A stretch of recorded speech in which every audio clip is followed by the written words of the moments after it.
Picture this. It's the summer of 64 AD. You're in Rome, the heart of the most powerful empire the world has ever seen. The city is a dazzling spectacle of marble temples and bustling markets, a metropolis of over 1 million souls. But on the hot, windy night of July 18th, a single spark will ignite a catastrophe that will shake this empire to its very foundations.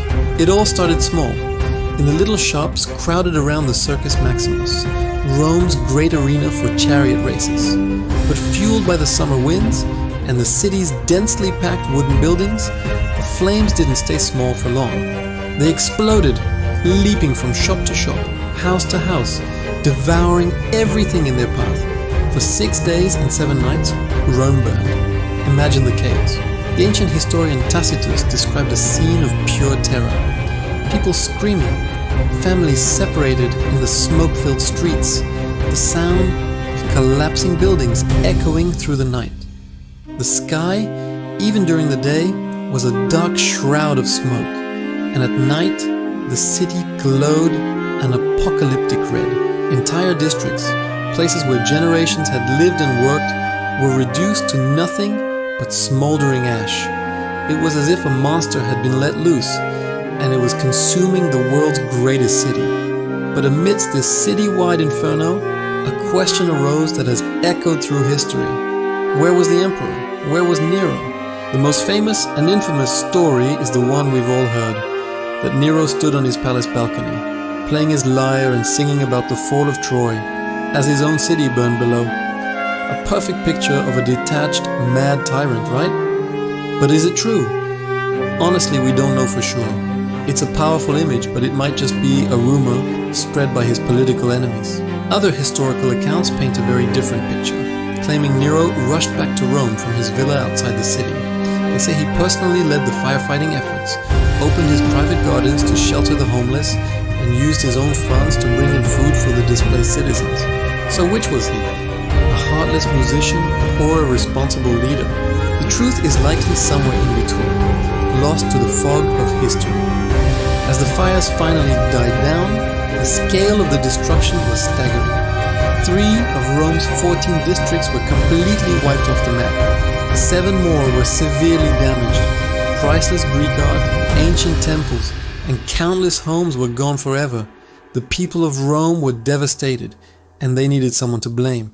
And public opinion quickly turned against Nero. Rumors swirled that he had intentionally started the fire. Why? So he could clear the land to build a magnificent new palace for himself, a grand vision he would call his Golden House. Facing a potential revolt from his furious subjects, Nero needed a scapegoat.